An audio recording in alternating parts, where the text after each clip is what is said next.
समय से पहले तैयारी। एक किसान का खेत समुद्र के किनारे पर था।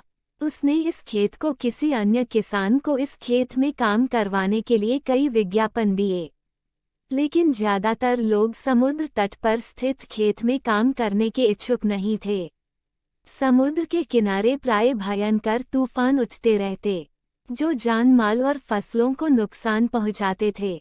उस किसान ने कई लोगों को अपने सहायक के रूप में कार्य करने के लिए आरक्षण तक देने को तैयार था, परंतु सभी ने मना कर दिया।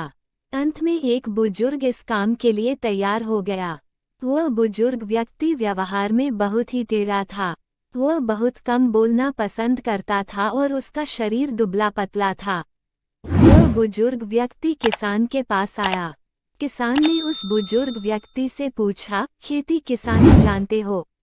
उस बुजुर्ग व्यक्ति ने उत्तर दिया, हाँ, मैं खेती जानता हूँ और मैं उस समय सो सकता हूँ जब तूफान आ रहा हो। बुजुर्ग आदमी के इस जवाब से किसान बिल्कुल संतुष्ट नहीं था, किंतु उसके पास उसे रखने के अलावा और कोई दूसरा रास्ता नहीं था। वह बुजुर्ग व्यक्ति सुबह से शाम तक खेत में काम में लगा रहा था।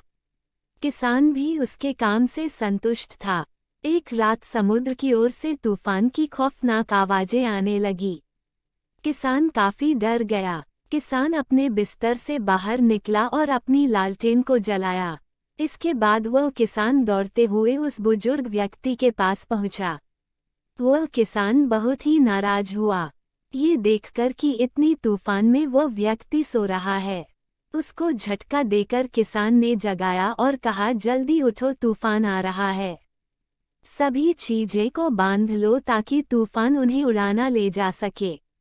उस आदमी ने करवट बदलते हुए कहा, नहीं श्रीमान, मैंने आपसे पहले ही कहा था कि मैं उस समय सो सकता हूँ जब तूफान आ रहे हो। उस किसान को बुजुर्ग आदमी के इस दो टूक उत्तर से बहुत गुस्सा आया। वह तत्काल उसे नौकरी से निकालना चाहता था, लेकिन वह तूफान से बचाव के लिए बाहर भागा।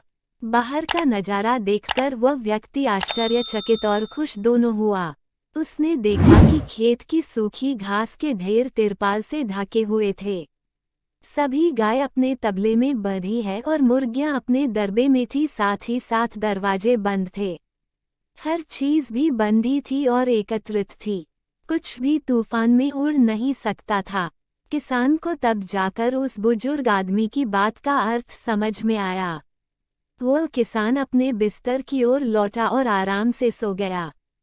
कहानी से सीख। ये हिंदी स्टोरी पढ़ने के बाद आपको ये सीख मिलता है कि हमें अपने काम समय रहते कर लेना चाहिए।